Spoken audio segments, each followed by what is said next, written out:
Today we're going to be taking a look at how to flat tow your 2015 Chevrolet Colorado. We'll start with our base plate, which we'll be using Roadmaster's EZ5 base plate kit. In addition, we'll be using Roadmaster's diode wiring kit, SMI's stay-and-play duo supplemental braking system, Roadmaster's battery charge line kit, Roadmaster's automatic battery disconnect switch, Roadmaster's Falcon all-terrain non-binding tow bars, and lastly, Roadmaster's 64-inch single hook safety cables. So you're looking to flat tow your Chevy Colorado? Well, we've got our whole setup here, and there's several components we're going to need to complete that. Let's go over those now. The first component you're going to need is your base plate. This is the interface that's going to allow your vehicle to be connected to your motorhome and pulled behind it. This base plate is easy to install. You do have to remove the fascia, but there is no drilling required. It replaces your factory tow hooks and is squeezed between the bumper beam. It's going to provide you an attachment point for your safety chains, as well as a place to hook up any Roadmaster tow bar. You can hook up other brands using adapters found here on our website. When not in use, the connection point for your tow bar is removable. Simply pull the pin, twist it, and pull it out, and this will give you a more factory appearance. The next component is our diode wiring.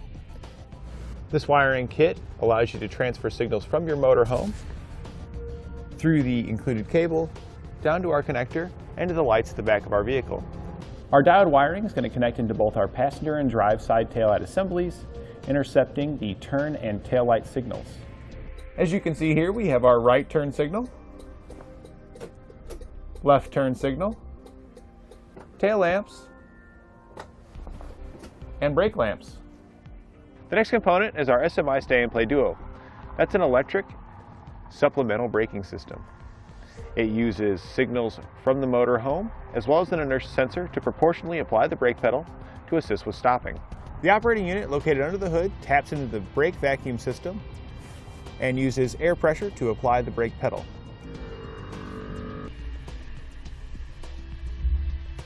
Our braking system also includes a breakaway switch, and this safety device has a cable attached to it, so in the event of a catastrophic disconnect, the pin will get pulled, applying our braking system to help our vehicle come to a safe stop.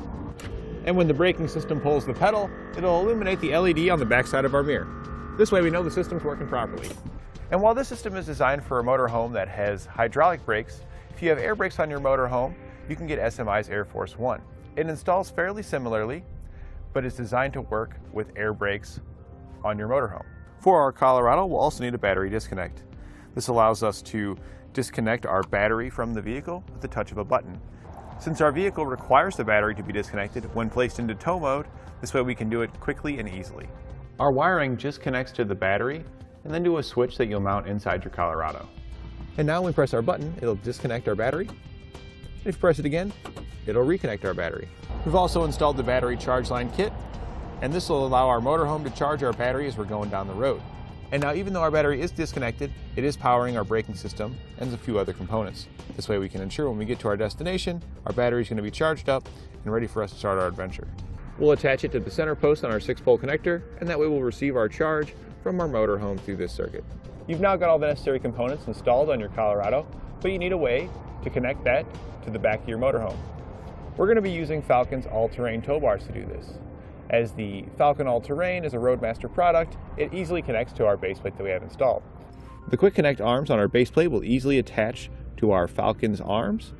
We slide those down in the slot there. We take the large pin, slide it through both arms, line up the hole on the opposite side, and put the locking pin down in it, making sure to fold it over so it can't become disconnected. Our tow bars are non-binding. This is great because if you're parked on uneven terrain, it can be difficult to disconnect it from your base plate. You can simply pull the lever, and that'll allow the arms to free up, slide in and out, making it easy to get them disconnected. The only thing left is to route your safety cables. The nice thing about the all-terrain is that it has a channel on each arm to route your wiring and cables through. So we simply slid those through, made our connections at our base plate and on our motorhome side, making sure to cross your safety chain cables, hook up your wiring, which we've also ran through the other arm. So we have our 7-pole on our motorhome side and our 6-pole on our vehicle side, and then hook up our breakaway switch for our braking system. Depending on your RV, you may need a high-low adapter. You want to be towing as level as possible, and since our RV is so much higher than our vehicle where the base plate is, we are going to be using a 6-inch drop here to level that out. And now we can take a look at our Colorado as it's flat-towed behind our motorhome.